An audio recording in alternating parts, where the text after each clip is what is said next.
showed this to a couple of you earlier. Some of the source material that I used to prepare this are Arthur Hertzberg's The Zionist Idea, which is a great collection of essays on Zionism, not anti-Zionism, on Zionism. There actually, I think, should be a section in here on anti-Zionist writing because it was an argument, which is what we're going to talk about. And while I was flipping through it, I noticed that in the front of it here, it's falling apart because I used a lot, but it was Rabbi Safran's. And it was his when he was in Steubenville.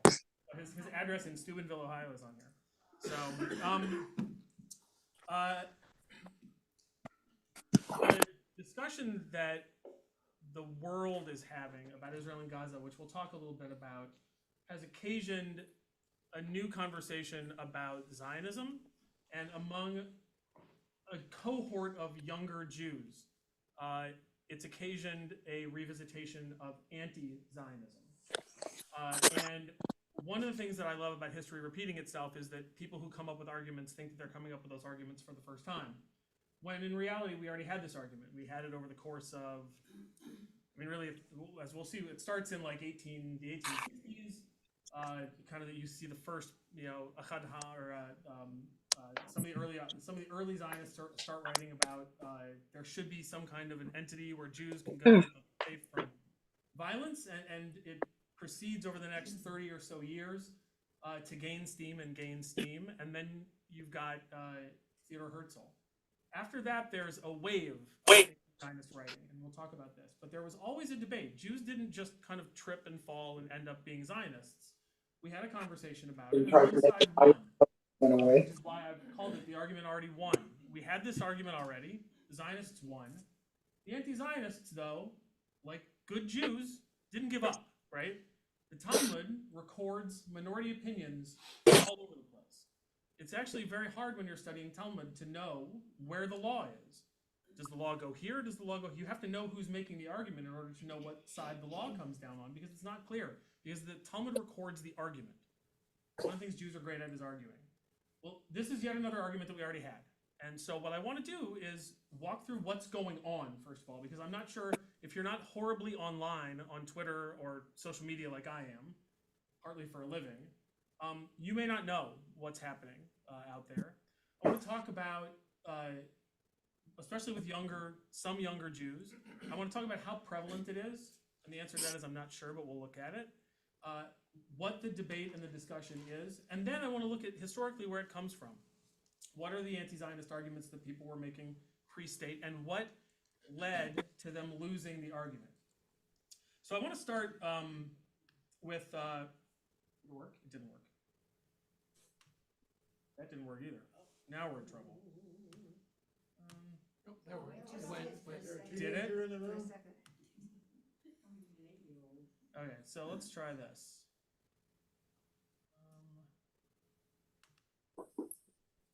All right, so I'm going to do this. I'm just gonna There. Those are my kids. Okay. Beautiful children. Thank you. Okay, so we're going to restart. Okay, and there we go. And from the beginning. Nice. All right, so there we go. For some reason, my name pops up separately. I'm not really sure why. There we go. All right. So now let's pretend I just said all of that, and there's a seamless transition to here. Where's that truck? This is from the Haggadah, and when I read it, you'll probably recognize it. V'hisha amda lavotenu v'lanu. This has stood for our ancestors and for us. Shelo echad bilvad amad aleinu lachalotenu. For not only one has risen against us to destroy us. It's so weird. We heard a sound. I think it's in every generation. There was. They rise against Why did it go away? I was making it louder. It went away. That's included in the Haggadah. The text itself is probably Mute your computer. 700 years old. What? So it predates. Mute your computer. You shouldn't be on. We can hear you. Based on what at the time had already been more than a millennium of pain and suffering on the part of the Jewish people in every generation. Now, we wound up in a golden age of safety, security, and success here in America. The Jewish community has not had to deal with things for a long time that our people had to deal with. I grew up in a time where the anti-Semitism that we had to worry about was primarily toothless ignorance. It was people who didn't know any better who said things, or people who really didn't like us but didn't have any power to do anything about it. And it was impolite to say anything about it in society. So if you were an open anti-Semite, you were shunned. That's extraordinarily unusual in Jewish history. It simply has not happened anywhere else at any time. The joke that I like to tell, I think it's actually true. It was for a long time less acceptable to be an anti-Semite in America than it was in Israel. It was possible to dislike Jews more in Israel than it was here. So the golden age that we have lived through, however, I'm afraid, is fraying. I'm not prepared yet to say that it's over, but I'm prepared to say that it's fraying, and if we are not careful, it may end completely, and then I don't know what we do. Part of that fraying is evident in the response of the rest of the world to what's going on between Israel and Hamas in Gaza right now. So I include this mostly, this is all stuff that you know, you're living with the same headlines that I am, but I just kind of wanted to, we don't know what the surge in anti-Semitism, we don't know how to measure it, we don't know what percentage increase it is, but we all see the same things happening. We see massive protests in virtually every city, every major city in America and all over the world, some of which is against Israeli policy, but a great deal of which is anti-Semitic. Some of it is violent. Places have been attacked. The mob sometimes goes after non-Jewish people who they perceive as supportive of Jews. I was in Philadelphia a few weeks ago for work, and I insisted that the place where I was speaking order lunch from a restaurant in Philadelphia that had been an Israeli restaurant that had been the subject of an anti-Semitic mob outside, demanding that they answer for the crime of genocide. The owner of this restaurant is, I believe, a board member or a founding member of J Street, the liberal, what I would call anti-Israel group, active in Americans for Peace Now. You had people, the leadership of Americans for Peace Now, people that I vehemently disagree with all the time, like actively defending this guy and shocked that a mob would be outside this guy's establishment protesting. And it's because the mob doesn't care. All they know is he's a Jew and an Israeli. They don't care what his politics are. Unfortunately, look at a lot of the people who lived in the communities just outside of Gaza, who were some of the hardest hit victims of this, of October 7th. A lot of them were peace activists who were murdered. These people who had lifelong commitments to coexistence with Palestinians who were murdered because they didn't care. The people who are attacking don't care. They don't care what your politics are. And the same thing is true of us here. The people who are attacking our community, who are attacking Jewish sites in America, they don't care what your politics are. They don't even care if you're pro or anti-Israel. They don't care if you have a record of speaking out for Palestinian rights. They don't care. And that's been one of the scariest things I think that we've seen. But what I want to focus on is not what other people are doing. I want to focus on us, what's going on in our community. Because I actually think that the way we respond matters greatly, and to the greatest extent possible, we need to learn from the mistakes that we've made in the last several decades. And I think we've made some big mistakes. I think the golden age that I referred to has made us complacent. I think it's made us lazy. And I think we've transmitted that complacency and that laziness to several now generations of kids, including my generation. So I want to talk about what's going on with Zionism in the Jewish community, specifically with Jewish kids. I don't know if any of you saw this in the New York Times last week. There was a piece called "Israel Is Israel Part of What It Means to Be Jewish?" And it was a piece focused at first on a guy named Shaul Magid. I don't know if anybody knows Dr. Magid. Sadly, he was employed by Indiana University in the Jewish Studies department until Alvin Rosenfeld was able to get rid of him. And now he's teaching and spewing his nonsense at Dartmouth. So this is from the article. And I'll come back to the pull quote there in a minute. But one of the dangers of doing a text discussion on PowerPoint is that I'm going to have to read it to you. So the highlighted portion is what I'll start with. Jews today outside Israel, 75% of whom live in the United States, should embrace diaspora, the state of living outside a homeland, as a permanent and valuable condition. This is Dr. Magid talking. If there's a diasporic reality, that's apparently a word. If there's a diasporic reality where Jews have been able to live as Jews, flourish as Jews, not to be oppressed and persecuted, whether they choose to be a Satmar Chassid or Larry David, it doesn't matter. If they're allowed to live the Judaism they want, why would that be a tragedy, said Dr. Magid. And then we go down to the bottom. This is from a different person. This socialist, secular liberatory philosophy, said Molly Crabapple, an artist and writer working on a history of the Bund, which we'll talk about later. Whether it was the Bund or the larger world of Yiddish socialism, is deeply interwoven into our heritage and can provide a moral compass and help people reject exclusionary and violent ideologies. In her telling, then, Zionism would be an extremist, exclusionary, and violent ideology. I see this more and more often online. I see it from kids who are not what you would expect. My initial reaction is to write these kids off. These are not involved Jews. They were from Jewish families that didn't do anything. They don't celebrate holidays. They didn't go to camp. Largely not true. The leaders of the organizations that make up this movement often went to Jewish day schools, especially Schechter's, which my kids go to. They went to Jewish day camps, especially Ramah. They went on Birthright. These are failures of our community. If you're a Zionist, anti-Zionist, I guess they're successes, but I'm a Zionist, and most of our community are Zionists, and most of our institutions are Zionists, and we're trying to raise Zionists. So these kids are failures. These kids aren't failures in the traditional sense, that we didn't reach them at all, and they went to college and they gravitated further away from us. These kids are institutional failures on our part. And one of the questions that I actually ask as a philanthropist is, if the leadership of organizations like Not in My Name, or If Not Now, or J Street U, which is different from J Street and much more reactionary and extreme, if the leaders of those organizations came from these institutions, why are we supporting these institutions? I ask these questions all the time. So this is what's happening. Now, we'll get a little bit into a visual of so you can see some of what's said online.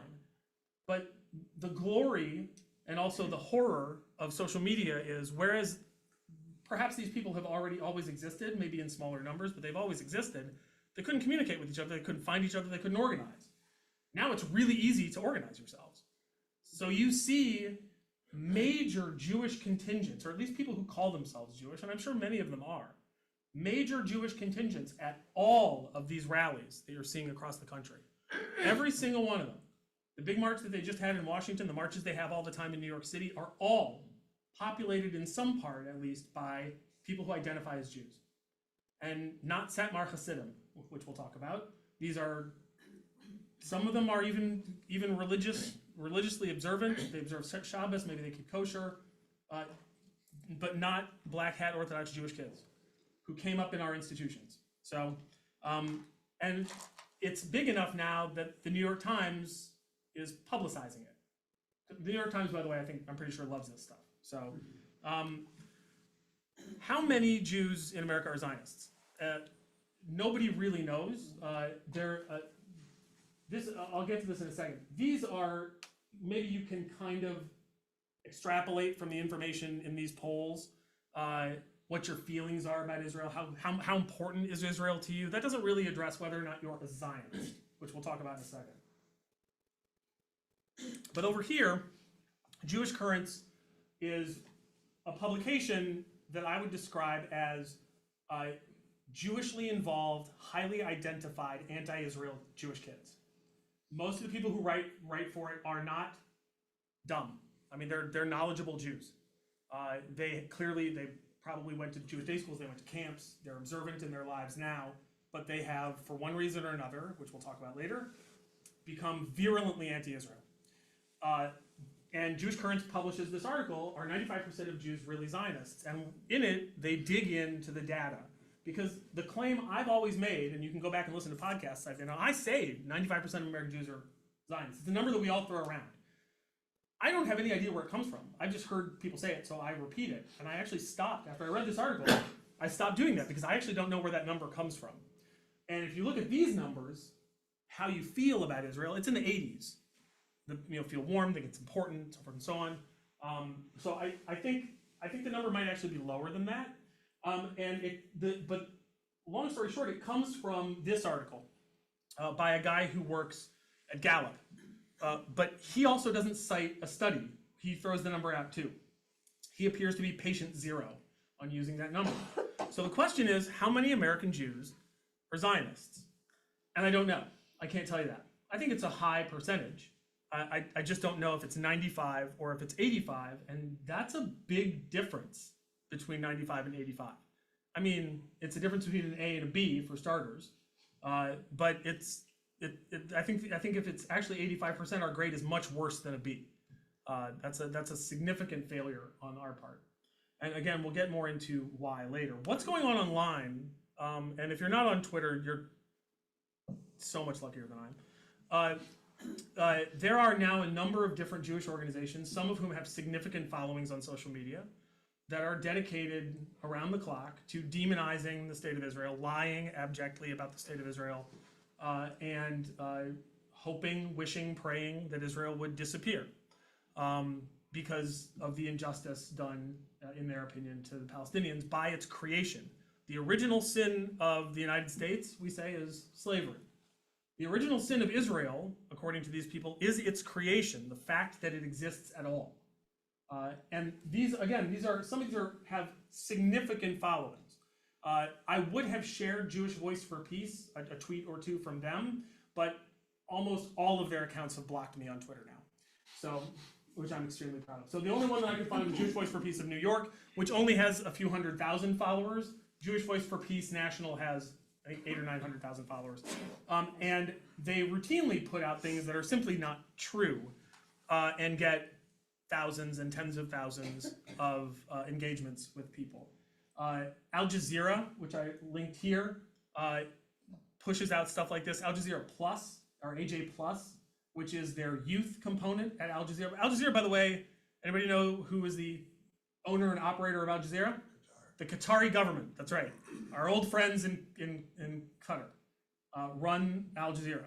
And AJ Plus is a youth account designed to put together videos to poison American young people. TikTok is the same way. TikTok, anybody know who owns the parent company of TikTok? Our old friends in the Chinese Communist Party own TikTok, and it shows. Several months ago, you may have seen that Osama bin Laden's letter to America following 9/11 trended on TikTok. Did anyone see this? Yeah. Millions of people interacting with Osama bin Laden's letter to America a couple of years after 9/11, which was not written by Osama bin Laden. It was written by a guy named Adam Gaddan, who is an American expatriate and traitor who we killed, I want to say in 2011, I think we finally got him in 2011. We being the United States, we droned him. And and he was wanted for treason. So it's the kind of thing you would expect kind of a left-wing kid to come home from his freshman year at college to Thanksgiving, like having been exposed to Noam Chomsky and other people like that. That's the level of writing that it was. But video after video after video on TikTok with millions and millions of engagements, this letter opened my eyes. I can't believe I didn't know any of this stuff. They've been lying to me for debt, right? So that's again, from a Chinese-owned platform. Because they have a vested interest in undermining American self-confidence and hurting Jews in the meantime. This stuff is all over social media. And if you're not on social media, your kids, your grandkids, they are. And the people that I'm talking about, the anti-Zionist kids that I'm talking about, are all over this stuff. And they get most of their information from Twitter and especially from TikTok. My kids get most of their information from TikTok. And they're stuck with me talking to them, so they still get stuff on TikTok. So we have created an environment now where the easiest way for a Jewish kid to learn anything about Israel is going to be something that demonizes Israel. We've created circumstances in which we're going to end up with anti-Zionist kids unless we do something. So let's take a step back. What is Zionism? It's the national liberation movement of the Jewish people. Whatever meat you might want to put on those bones, if you step back, that's the definition of Zionism, the national liberation movement of the Jewish people. It's the philosophical and political movement first to establish and then to protect and develop a Jewish state in the land of Israel, the ancient and historic homeland of the Jews, which I think is just a way of saying the first sentence more robustly. You start seeing Zionist writing around the 1860s, people writing and publishing about the concept of Jewish sovereignty, not even specifically a Jewish political entity. It's the idea that the only thing that can help us at this point is Jewish sovereignty.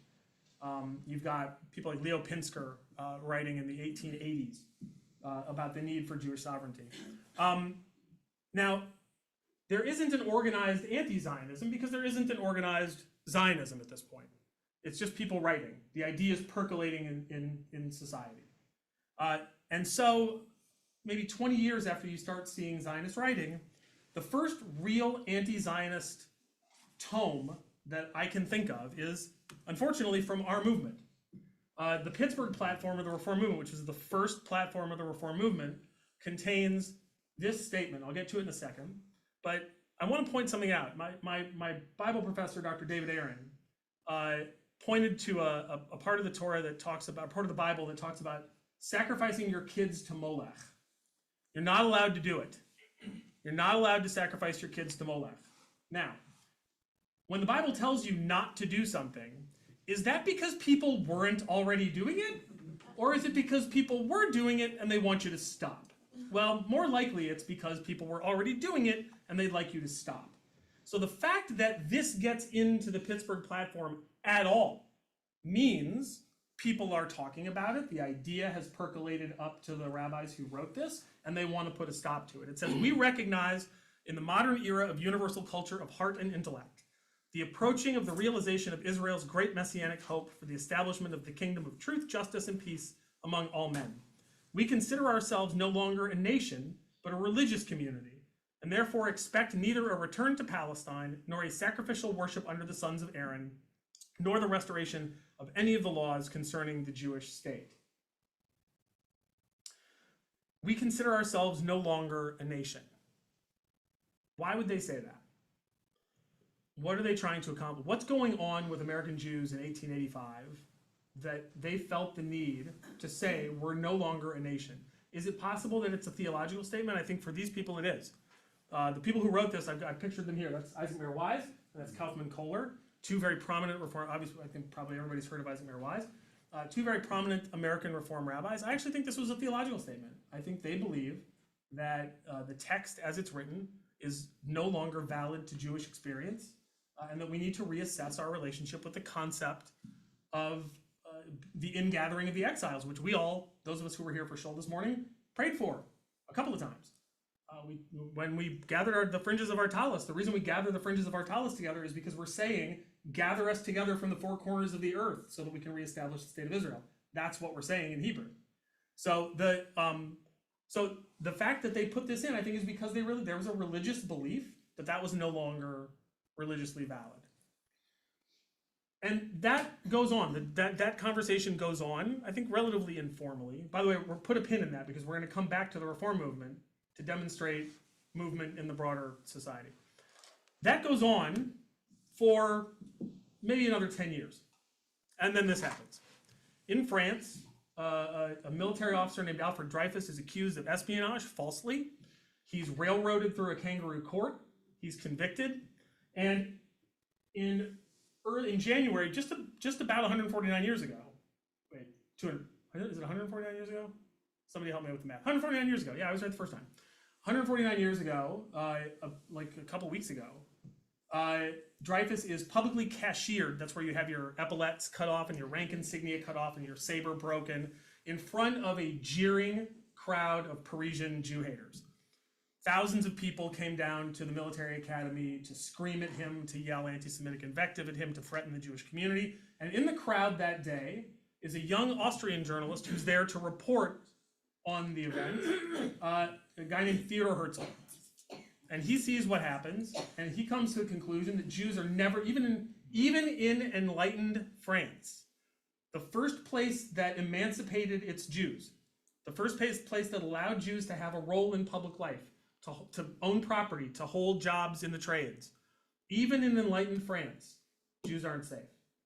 And there has to be, and we have to do something about it. He goes home, and a year later, he produces this, the Jewish state. Think about how quickly this happens now. There's no apparatus for an organized Zionism, which is why there's no apparatus for an organized anti-Zionism, right? The revolution comes first, and then the counter-revolution. Same thing is true in Reform Judaism. There's no Orthodox Judaism until there's Reform Judaism. Orthodox Judaism is a reaction to Reform. Same thing's true here. Anti-Zionism is a reaction to Zionism. Herzl goes home and writes Der Judenstaat, which he publishes the following year, and this launches what we would call political Zionism. The idea that we mean it, we're actually going to implement things on the ground that we can use to create a state. We're going to set up the Jewish Agency to buy land in Israel and to help people who want to relocate there relocate.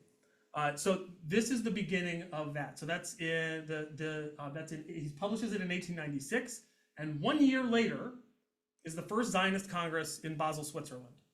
I went to Basel last April, and it's actually, there's the famous picture that I had of Herzl at the very beginning of this on the balcony of the Three Kings Hotel.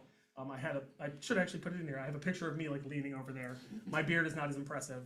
So all of this happened in the space of like no time, right?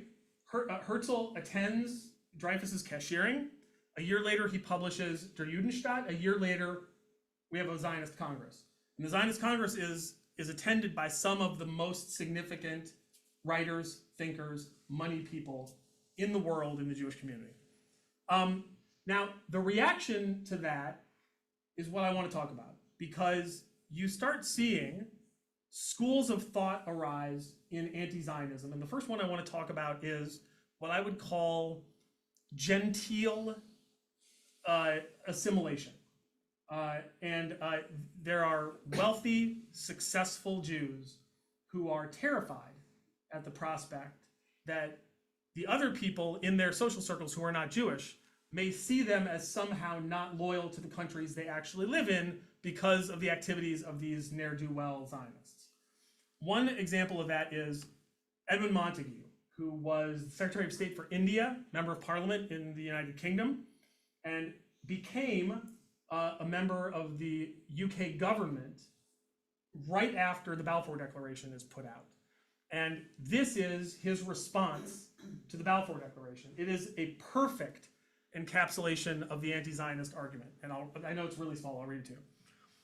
So starting over here. By the way, if each of you had copies, I would force you all to be reading. So I'm not going to do that from your seats. Zionism has always seemed to me to be a mischievous political creed, untenable by any patriotic citizen of the United Kingdom. If a Jewish Englishman sets his eyes on the Mount of Olives and longs for the day when he will shake British soil from his shoes and go back to agricultural pursuits in Palestine, he has always seemed to me to have acknowledged aims inconsistent with British citizenship and to have admitted that he is unfit for a share in public life in Great Britain or to be treated as an Englishman. And remember, in 1917, to an Englishman, not being an Englishman is about the worst thing they can say to you. There are whole musicals about it. He goes on to say that the next highlighted part down, I assert that there is not a Jewish nation, similar to what we saw from the Reform movement, and that's at this point almost 30 years, it's more than 30 years before this. I assert that there is not a Jewish nation. He goes on here, when the Jews are told that Palestine is their national home, every country will immediately desire to get rid of its Jewish citizens. And you will find, by the way, true, Iraq, Yemen, Morocco, all over the Arab and Muslim world. That's exactly what happened. They did exactly that. Every country will immediately desire to get rid of its Jewish citizens, and you'll find a population in Palestine driving out its present inhabitants, taking all the best in the country, drawn from all quarters of the globe, speaking every language on the face of the earth, and incapable of communicating with one another except by means of an interpreter. Now, I will say that's painfully wrong, but it might be better if it was true. Those of you who've been to Israel, it might be better if they couldn't communicate with each other. Next one down. I claim that the lives that British Jews have led, that the aims that they have had before them, the part that they have played in our public life and our public institutions have entitled them to be regarded not as British Jews, but as Jewish Britons. Obviously, there's a distinction he makes there. And I deny that Palestine is today associated with the Jews or properly to be regarded as a fit place for them to live in. So what he's saying here is, I'm British. I'm Jewish, but I'm British. This is my country. I've never been there. That's not my country. This is my country. That argument, first of all, is a really solid argument. It didn't work for an awful lot of people. It works a lot better in Britain than it does in the Pale of Settlement in Russia, because in Britain you don't have hordes of Cossacks riding down in your village killing everybody. So, okay, maybe it works in Great Britain. It doesn't work everywhere, but it's a solid argument. I call that kind of the genteel anti-Zion. I'm doing really well here. Stop screwing it up for the rest of us. I think that's the argument. Another argument is what I would call the far left wing labor, socialist, whatever, eventually communist point of view, typified by the General Jewish Labor Bund. So the Bund only really existed for about 30 years before it was absorbed into the Soviet Communist Party. But again, they think that they're Marxists. The most important thing to them is class and labor. So I'm not Jewish first, I'm a worker. I'm a member of my class. And I sympathize and empathize with other people in my class, my socioeconomic class, much more than I do with co-religionists. Most of them are secular anyway. These are not typified by observant Jews. So this is a kind of a far left wing. What we would say today is a left wing. And I would say that today a lot of what we're seeing in the anti-Zionist world is this. Again, history repeats itself. So the Bund, the experience of the Bund, which should give our friends on the far left anti-Zionist world, which should give them pause, what happened to people in the Bund? Well, the ones that didn't want to be absorbed were purged by Stalin, killed. The leadership were killed. They were forced then to merge into the Soviet Communist Party, and they disappeared. The Obsektia was set up as the Jewish corner of the Communist Party as a temporary measure to absorb Jews into the Communist Party, but the idea was to get rid of it all along, which they did. So the idea here isn't to keep the Jewish people separate and distinct, but with labor Marxist politics. The idea is to absorb them, to assimilate them, and that's what they did. So the outcome for the Bund, if your goal is to have Jewish people, is terrible. And then we get to the third. So we've got the genteel, kind of polite anti-Zionism, the I'm doing really well anti-Zionism. We have left-wing socialist Zionism. And then we have religious Zionism. I'm not going to read all this to you, but this is Yoel Teitelbaum, and it's the best encapsulation of ultra-Orthodox religious Zionism I could find, even though he's writing this in 1961. It would have fit perfectly well 60 years earlier. And the gist is, we made 3 oaths in the Torah regarding the state of Israel. Not to ascend to Eretz Yisrael in large numbers, not to rebel against the nations of the world, and not to delay the coming of the Messiah. Our friends in the Satmar Hasidim and other Hasidic, not all, but some other Hasidic sects, is that only the Messiah can establish the state of Israel, and therefore any establishment of the state of Israel, especially a secular state like the one they technically have now, is a sin. Not a bad idea, a sin. So Rabbi Teitelbaum refers to religious Zionists as heretics. It calls it a major desecration of God's name. He blames Zionism for the Holocaust. One reason for the Holocaust is the disobedience of the Jewish people by being Zionists, and in his theology, God punishes us for that by killing 6 million of our people. It refers to Zionist leaders like Herzl also as heretics. It argues that any participation in Israeli elections is one of the worst sins, and halakhically a Jew must rather be killed than vote in an Israeli election. I'm sure there are some Israelis who would be just fine with that. He blames some of the bloodshed in the Middle East on Zionists, and he rules that it's forbidden to accept any money from Israeli government programs, something they've obviously gotten over. But but this still exists. It's really small, and it's not. This is not our. I put it in here because it accurately reflects what was going on pre-state. It still goes on. It's not growing. The population actually is growing. The problem is not insignificant, but it's something that we know about. It's something that we've been dealing with for a long time. It's not the increasing problem. Now, there are sects of Hasidim who actively work with the enemy. There's a group called Neturei Karta, you've probably seen pictures of them, who go visit Iran and cheer on Iranian wishes to destroy the state of Israel, who call for Israel to give up to Hamas. They're perfectly fine with dead Jews. But they're a very small sect. I would say they're a very small sect of mentally ill people. And they don't represent more than a few dozen crazy people in Brooklyn who somehow have money to travel all over the place and protest. So what happened to settle the debate? So the Zionists are saying we're not safe anywhere, right? Everywhere we are, we're not safe.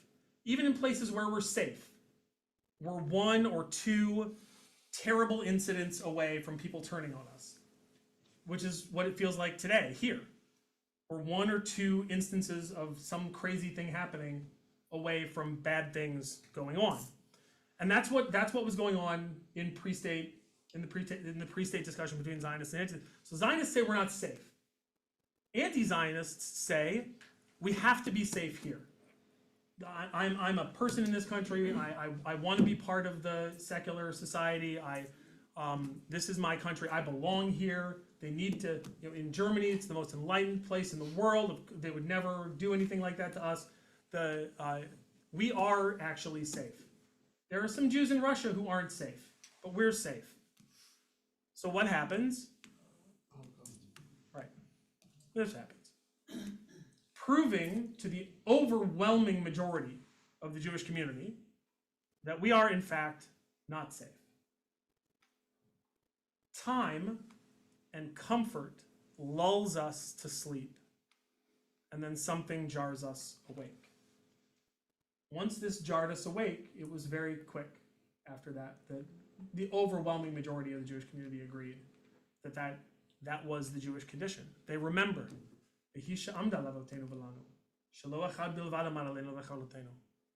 Rather, in every generation, they rise against us to destroy us. Oh yeah, that does happen. So this happens. And then this happens. So, interestingly, before the Shoah, lest you think, so one of the things that drives me nuts is when anti-Zionists or pro-Palestinian activists say the only reason Israel was created was because of the Holocaust. The world felt guilty about the Holocaust. Well, I'm sure that's true in some way. But before the Holocaust, the tide had already started to turn. How do I know? Well, thank you, Reform Movement. Once again, the Reform Movement had a platform meeting in 1937 in Columbus, Ohio, and this is what they came up with. And notice the difference. What a difference 50 years makes. Judaism is the soul of which Israel is the body. Living in all parts of the world, Israel has been held together by the ties of common history and above all by the heritage of faith. Though we recognize in the group loyalty of Jews who've become estranged from our religious tradition a bond which still unites them with us, we maintain that it is by its religion and for its religion that the Jewish people has lived. So it goes, let me skip down. In the rehabilitation of Palestine, the land hallowed by memories and hopes, we behold the promise of renewed life for many of our brethren. We affirm the obligation of all Jewry to aid in its upbuilding as a Jewish homeland by endeavoring to make it not only a haven of refuge for the oppressed, but also a center of Jewish culture and spiritual life. See a difference? That's because there was an argument being had, and we won. We didn't win right away. It took decades, but the Zionists won. And the Zionists didn't, the Shoah, from an argumentative standpoint, is the exclamation point on the argument. The argument had already been won.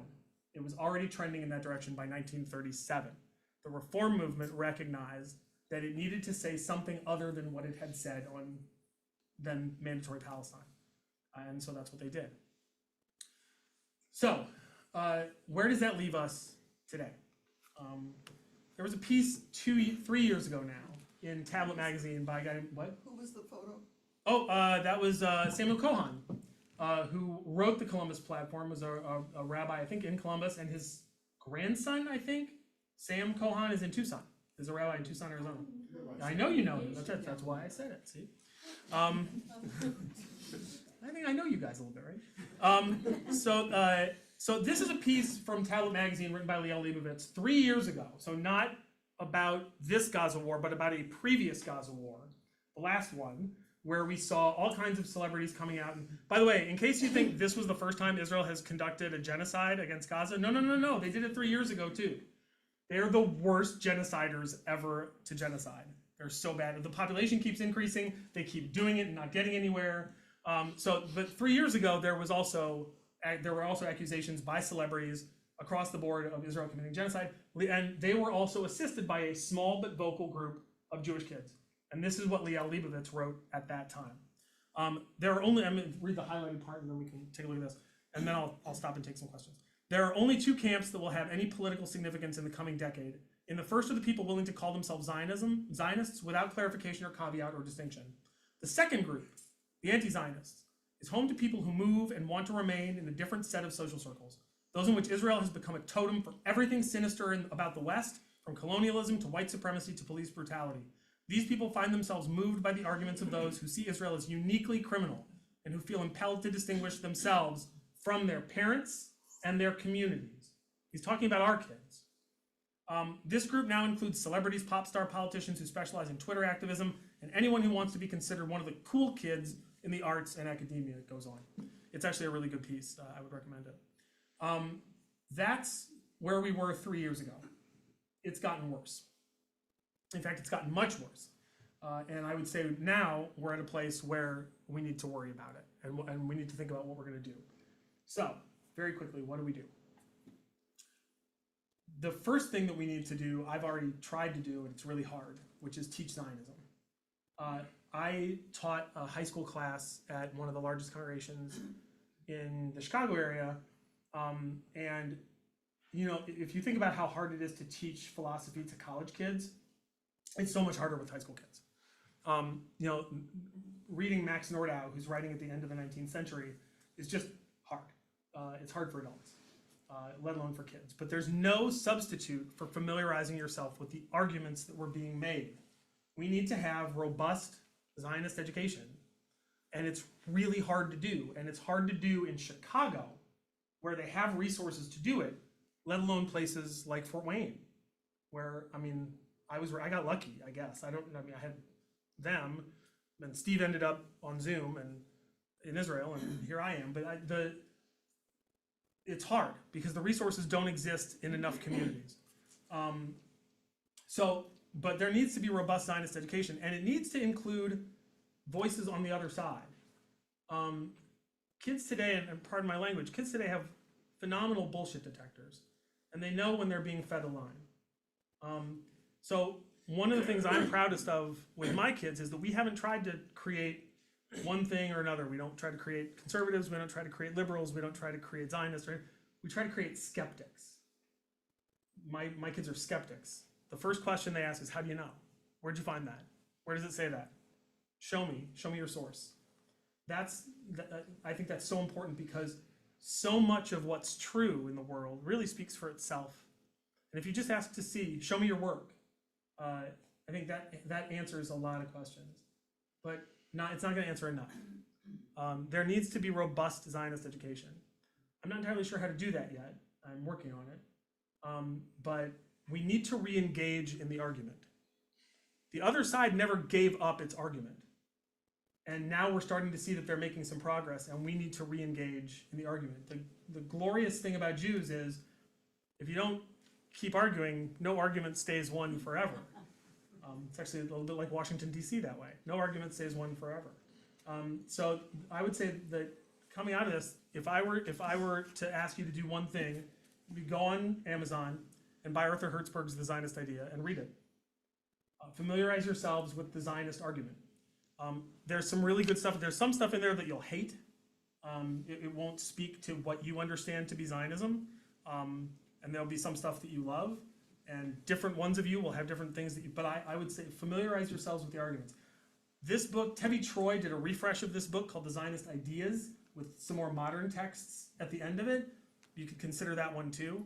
But I would say familiarize yourself with Zionist argumentation, Zionist philosophy. If you're not really a philosophy reader, Jewish history. Howard Sacker's History of Israel from the Rise of Zionism to Our Time. It's this thick, but believe it or not, it's a quick read. And you'll familiarize yourselves with the ins and outs of Israel history. But informing ourselves, informing our kids, informing our grandkids about the complexities of this argument. And I'll leave you with this, and I'm happy to take questions if you have any. Making the argument on this is advanced citizenship, because the other side just lies. If their cause was just, they wouldn't have to constantly lie, but they just lie. And that puts me in the position of not only getting my side out, but also answering their lies. It is advanced citizenship. You really have to know your stuff. When somebody says, Israel did this, you have to know that's not true. When somebody says, as has been going on all over Twitter, that Israel doesn't allow gay marriage, well, that's not true. Israel does allow gay. Israel doesn't allow gay weddings. They don't allow reform weddings either. I can't go do a wedding in Israel. Rabbi Bergeron can't go do a wedding in Israel. Jewish Israelis who want a secular wedding can't have their wedding in Israel. Secular Muslims can't have their weddings. The religious authorities control those events in Israel. Not just Jewish ones, Muslim ones, Christian ones. They control those things. But a gay couple that gets married in the United States and moves to Tel Aviv most certainly is recognized by the state of Israel. The people who say otherwise are what we call, in my line of work, effing liars. But you have to know that to take them on. You have to know it's actually a lot more nuanced than you're making it. Those are the kind of things that there's no substitute for knowing. It's advanced citizenship. It's a burden. The yoke of Torah isn't the only yoke that the Jewish people have. Unfortunately, we are burdened through history with people who don't like us very much and who need to be opposed. Right now, the way we need to oppose them is through knowledge. God forbid, someday we have to oppose them in other ways. With that, I'm happy to take questions. Yeah. You come across a lot of anti-Semitic Jews. What do you mean? Have I come across Jews who hate Jews? So, I'm just wondering this anti-Zionist. Yeah. So I would say I hate the term self-loathing Jews because I actually find these people really love themselves a lot. It's the rest of us they don't like. So yeah, I think it's definitely possible to be an anti-Semite and a Jew, to hate your own community, to be embarrassed of it, or to have had bad experiences when you were a kid that turned you against it. Yeah, I run into that stuff all the time. I think that explains some of it. Look, I'll throat clear here and say some of this stuff is sincere. Some of these people are really uncomfortable with the concept of military power, and they don't like the way that Israel behaves, and they have sincerely struggled with it, and they can't square that circle for themselves. Some of it, very little of it. Most of it is based on far darker things than that. So for some of them, this is their political community, and that means more to them than anything else does, and they don't want to be on the outs of their progressive spaces, and so they adapt. I would argue Bernie Sanders is a great example of this. Bernie Sanders is such a disappointment. When Bernie Sanders was in Congress, and for the first few years he was in the Senate, he was a leading pro-Israel member of Congress. AIPAC could count on him for anything. I actually met him once when he was coming into AIPAC's policy conference, back when we had a gala banquet. Brought him in, got him registered, sat him down. He used to be great on this stuff, but then he had a bunch of progressive 20-somethings shouting his name and cheering for him, and he found that he really liked that, and he changed. And so I think there are a number of people who are like that, who have their social circle based on their politics and are terrified of losing it and adapt.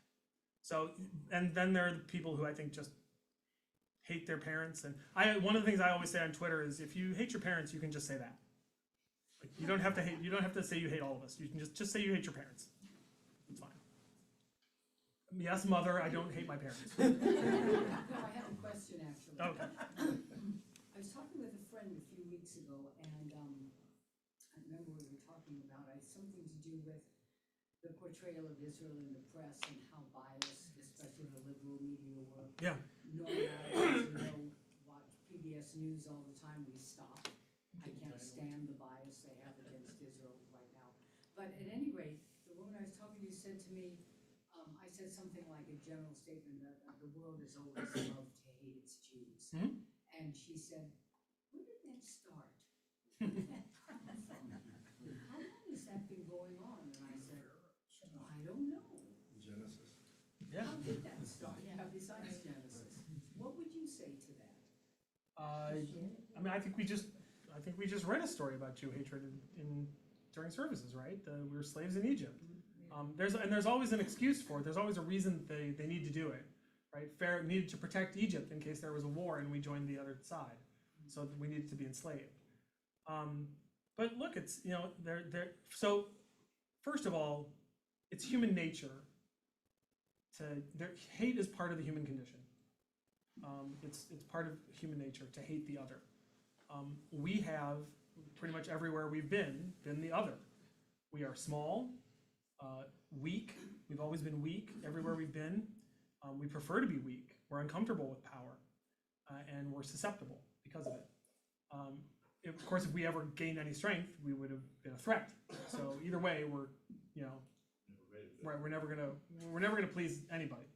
But look, I think it likely starts in the diaspora with being small communities spread out, some Jews here and some Jews there, being other and wanting to be other. We don't want to assimilate. We want you to leave us alone and let us be who we are, and other people don't like that. So I think that's just part of the human condition. And if it wasn't us, it's other. The same thing is true of other minority groups. It's not like we're the only group of people that people hate. We just are in more places maybe than other minority groups are. Let me, by the way, point out something you said about PBS. How many of you have been reading news sources that you normally read and noticed not bias, but mistakes, just mistakes on their coverage of Israel? Hands. Mistakes. Errors, like factual errors. Towns that are not where they say they are. People who are not who they say they are. Israeli laws that are not as they describe them. One of the most interesting things that I tell people to do is pay attention to that. When news sources make mistakes like that, when they make mistakes about Judaism, all of the discussion about Benjamin Netanyahu invoking Amalek, if you heard this, all of the conversation in the mainstream press was about how he was calling for genocide because the Torah calls for genocide, for killing all the people in Amalek, is a total misunderstanding of rabbinic literature. The people who are saying that have no idea what they're talking about, but they're saying it because they heard somebody else say it. So now I want you to understand that they're making lots of mistakes on their coverage of the Israeli-Palestinian conflict. Guess what? They do that with everything else they cover. It's not just Israel. So the skepticism that you bring to an article about Israel, you should bring to everything else you read, because they screw up everything that way. They're humans, their editors are humans, and by the way, hardly any places invest in editors anymore. Yeah. I remember the religion reporter at the New York Times getting something, I don't even remember, it was something about a Jewish holiday, laughably wrong. And I was having a conversation with Rob Batt, my former boss when I was at APAC, and he said, when I was a kid, some copy editor at the New York Times who had a high school education and was an Irish Catholic would have known that was wrong about a Jewish holiday. Now, that guy doesn't work there anymore. And that's true. So be skeptical of everything you read. There was another question over here. I have two questions, and my first one has two parts, and I think it's short. You showed us a 1937 platform of reform. Has there been anything more current? Yes. Is it more progressive, or not progressive, but more? On Israel, I think it's pretty good. I'd have to go back and look at, I'm sure I can nitpick. I'm very good at nitpicking things the Reform Movement puts out. I just wondered if we had anything more current. Yeah. 99. And what Is that about the most recent one, 99? I think so. I think so. Yeah, that's what I was, they need to get on that. Probably time, yeah. What about the other denominations of Judaism? Orthodox, conservative, do they have platforms on? So, you know, the conservative movement might. I actually should look at that. I'm not sure. There isn't an Orthodox movement. There are movements within writ large Orthodoxy. So, and all of them would have statements on Israel, and certainly, I'm sure I'm sure there's stuff out there. I just don't know what it would be. The Reform movement has been good about every so often putting out, updating its principles to fit contemporary reality. I'm not sure. I'm sure the conservative movement has put stuff out. I don't think it's as robust as the Reform movement. They're not as old as the Reform movement. We've been around longer. My other is, at the beginning, you said something about we failed our kids. Yeah. With the trips, the camps. In what way, and how could we make that better? So when I look at what I want to recommend to my boss to fund, I look at their successes. I want to invest in something that has an outcome I can count on, or if it doesn't have a track record of accomplishment, at least a good idea run by good people, right? So we don't tend to be that entrepreneurial with our giving. So I don't fund a lot of things that are just in the idea stage, but I look at things that have a track record of success. And I love our Schechter Day School, and I love our principal. She's amazing, and I've said this to her. You know, I'm not in a place where, I'm comfortable sending my kids to this school. I'm not comfortable giving my money to Schechter, because I look at the anti-Israel movements among, kids in their 20s today, and they are all led by Schechter graduates. All of them. It's appalling. Those are all failures. Schechter's mission is to raise Zionists. They have failed for those kids. Now, lots of Zionists come out of Schechter. My kids are Zionists, and they're going to be Zionists. They're going to go off to college and confront whatever nonsense they confront, but I don't think they'll be changed by it. But a lot of kids come out of Schechter, and they're not prepared for that, for college, for what they're going to discover there. Or they're not sufficiently steeped in Zionism to withstand real life, at least not in the progressive spaces they occupy. So, or want to occupy.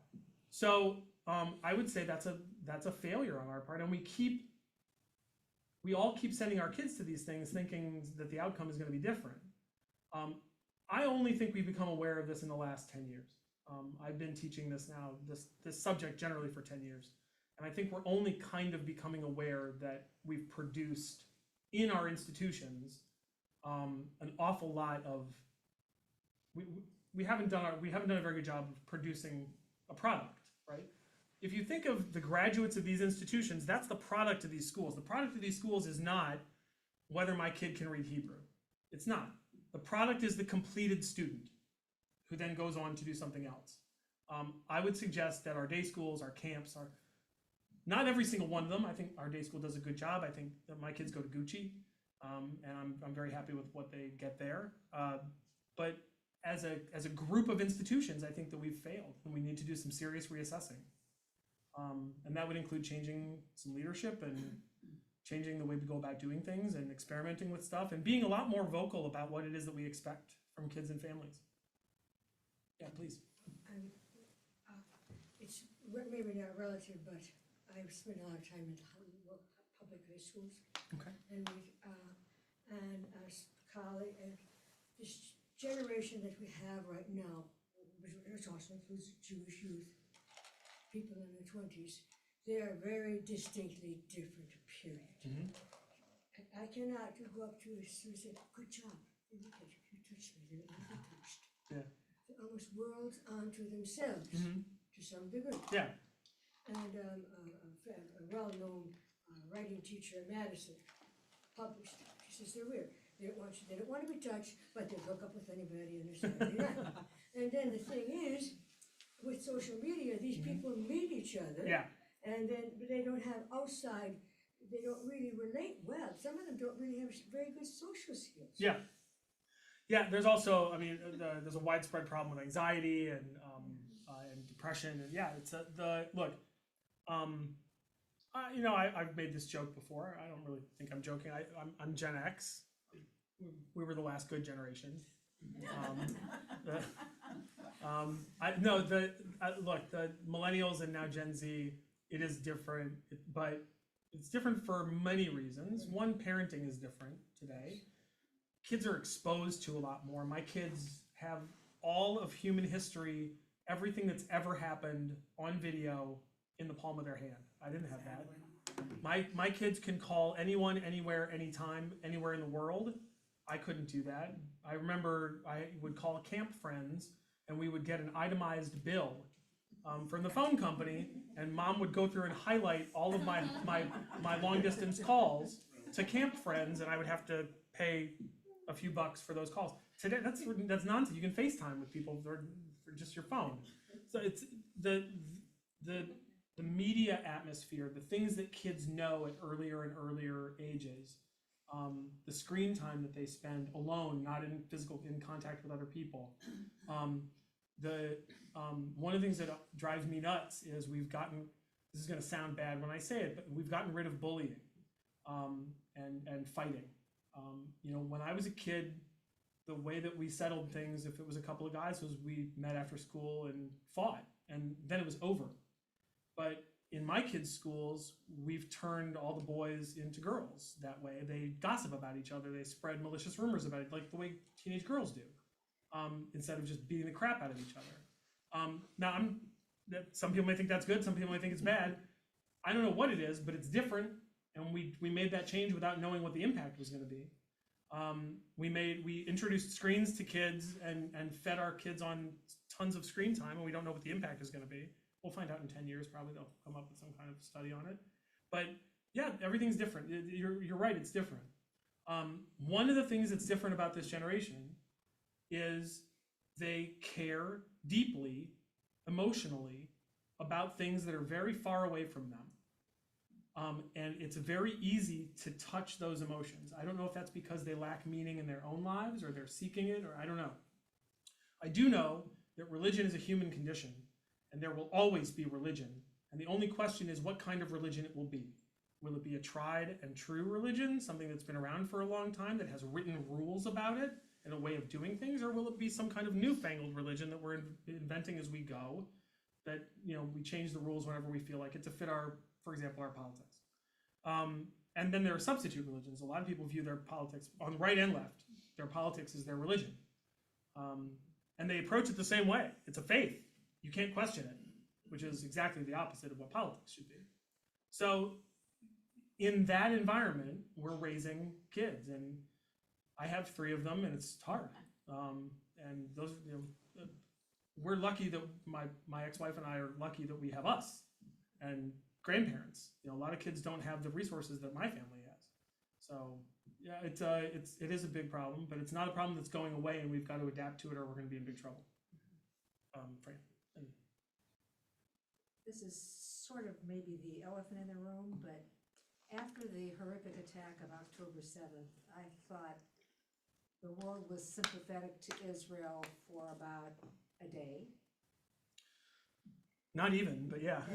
until the retaliation started. Now all of a sudden Israel has attacked Gaza, Yeah. and we still have hostages and everything. And all that being said, it's hard for me in my own mind to defend the way Israel is conducting this war. And I understand some of the criticism. I don't understand, the letters to the editor that are horrific are the ones that rewrite history and claim that when Israel was established, the Muslim population was marched out of their homes at gunpoint and all that kind of stuff. But it gives me, I'm a staunch defender of Israel, staunch supporter of Israel, but it gives me discomfort right now.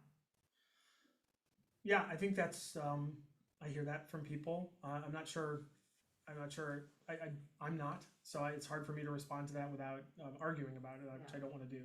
But unfortunately, it puts us in a position where we have to defend things that maybe we don't want to do, or stay silent about things. So I'll give you an example that I think probably everybody in the room will sympathize with. I cannot stand Benjamin Netanyahu. And I'm a Likudnik. I'm right wing on Israeli politics, and I can't stand him. I've never liked him. I've always found him self-serving and corrupt. I think he's been bad for the country. I think he's been bad for the Jewish people in the diaspora. I think he's been bad for the American Jewish community. I think he's been terrible for Israel-U.S. relations. He's awful. I've never said anything, that's not true. I started recently saying things in public about him because Israel has enough detractors. It doesn't need me to pile on, right? So I've just shut up. Right. But I say stuff about everything else Israel does.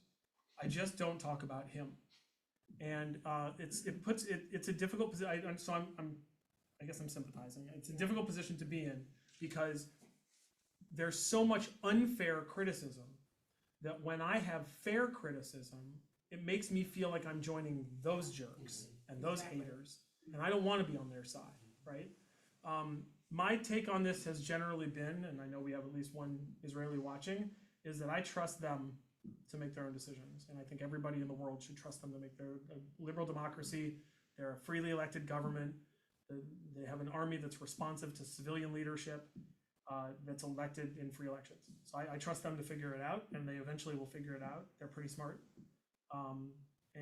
That's the best thing I can tell you is so that I remind people that just as I don't want Canadians making decisions for us, so too am I not comfortable making decisions for other sister democracies. So, yeah, Maureen.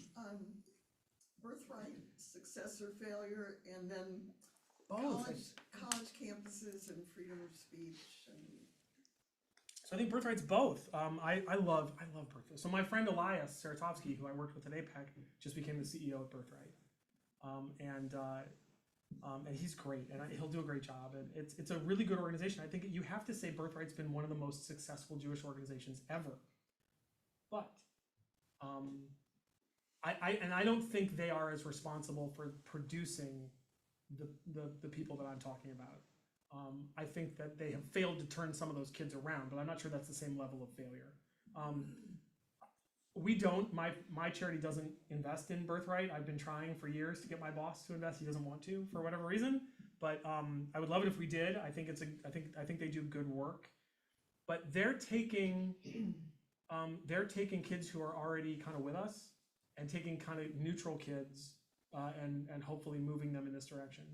Now, I'll tell you how I know that they're relatively successful. Because a few years ago, if not now, and some of these other anti-Israel Jewish groups targeted them and signed kids up to go on their buses to Israel and disturb the trip.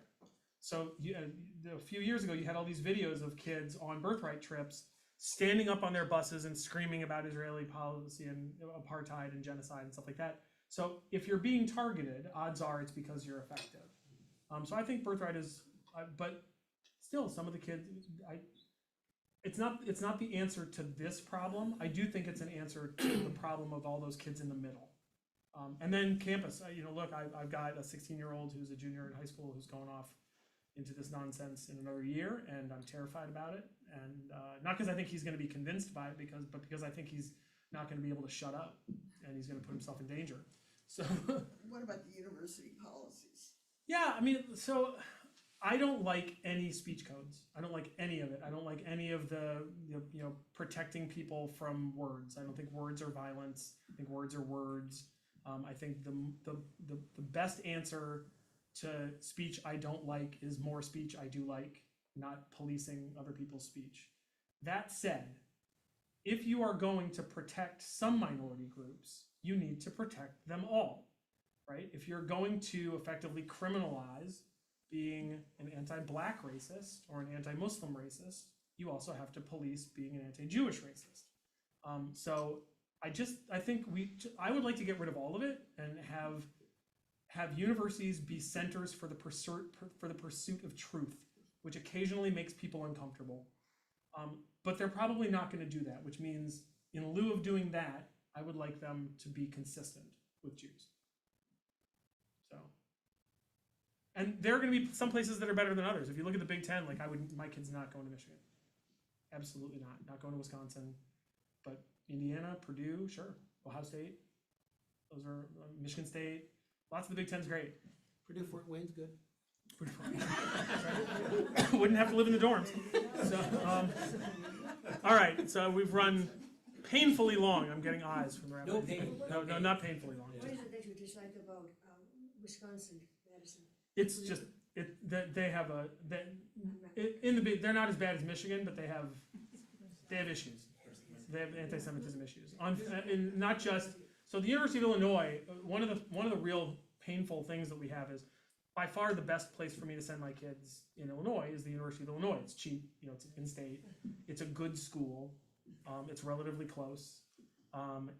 And for me, my son doesn't agree with this, and my ex-wife doesn't agree with this, but for me, it's a non-starter. It's run by anti-Semites. They're actually under investigation by the Department of Education Civil Rights Division for anti-Semitism. The president, the provost, the deans are all under investigation by the Department of Education. I don't want my kids there. It's not just that they have a lot of anti-Semites there. They do. It's also that they're run by bigots, and I don't want my kids there. So Wisconsin has a lot of the same problems at the administrative level. It's not one of the better places in the Big Ten. Indiana has been traditionally. They haven't. I'd have to learn. I've heard some stuff going on campus at IU that I've been disturbed by. Basically, if you have a strong humanities program, you're going to be susceptible to this stuff. If you're a math science place, you're less susceptible. You're still susceptible. MIT has a lot of it. So that's not across the board, but it's, on the spectrum of what's more and less true, I would, a place that's more math and science focused is probably going to be better. Yeah, I mean, look, Hillsdale College in Michigan is a great option. They love us, right? I love, yeah. The new college in Florida? New college in Florida. My boss is an investor in the University of Austin, which is a new liberal arts college being built, as you might imagine, in Austin. It's been promoted by Barry Weiss. Barry Weiss is actually on the board of it. Again, fearless pursuit of truth. They want a heterodox faculty. They want a heterodox student body population. And places that are committed to those things I think are great, but those places are not brand names. And a lot of people want credentials, right? They want the credential that comes with the University of Michigan. They want the credential that comes with Harvard. They want the credential that comes with MIT. And they're willing to subject their kids to the other stuff to get that credential. And this is,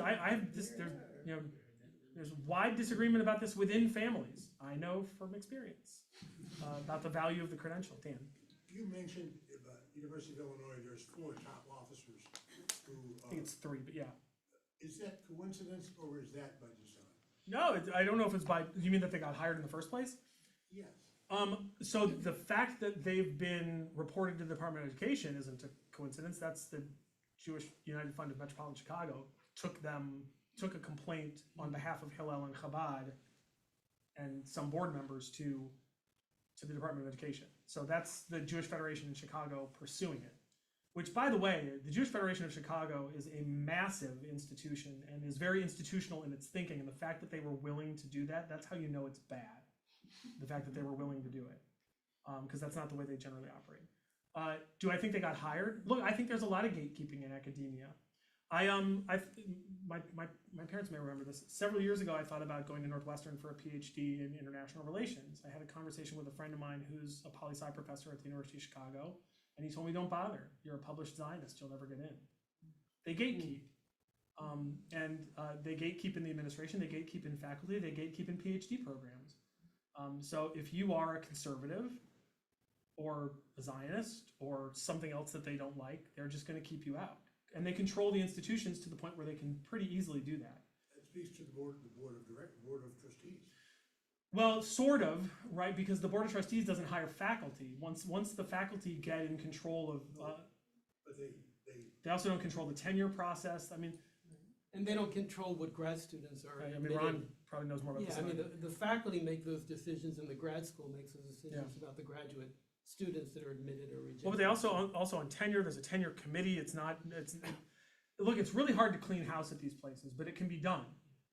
And one of the things that I would love to see some enterprising governor go in and clean house. I don't think it's likely to happen, but And by the way, some universities are really good about making sure that doesn't happen by admitting as many children of state legislators as they can. University of Texas is famous for this. The reason that the legislature in Texas, which hates the University of Texas, they're all like right-wing Republicans, they hate the University of Texas, but they're never going to do anything because UT let all of their kids who shouldn't have gone to college into UT. So they're never going to, that's smart lobbying. But the universities have become really good at taking care of themselves, and I'm sorry for one anecdote about this. We got Civics Institute passed at Ohio State University last summer. I actually went in and did the discussion with them. They didn't pass the bill. It got dumped into their budget, so I had to go in and talk to all the people about getting it through the budget process. It ended up passing.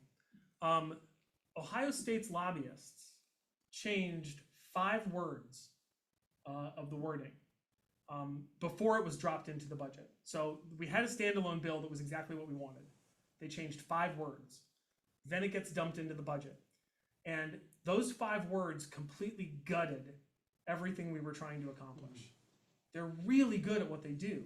And look, we ended up getting it done correctly, and haha. The colleges it's a huge problem. It's a huge institutional problem, and a big part of the issue there is, again, knowledge. Like, I don't know anything about how academia works. I'm not in that world. All of the people not all the people in that world, but many of the people in that world don't want people like me in that world. And they work really hard to keep us out. And so they have the echo chamber that they've built. And into that, you put your kids and grandkids and my kids, and they come out the other side, packaged the way those institutions want them packaged, unless they come from a really strong place that can resist it. So it's tough, yeah. All right, thank you all. Thank you very much.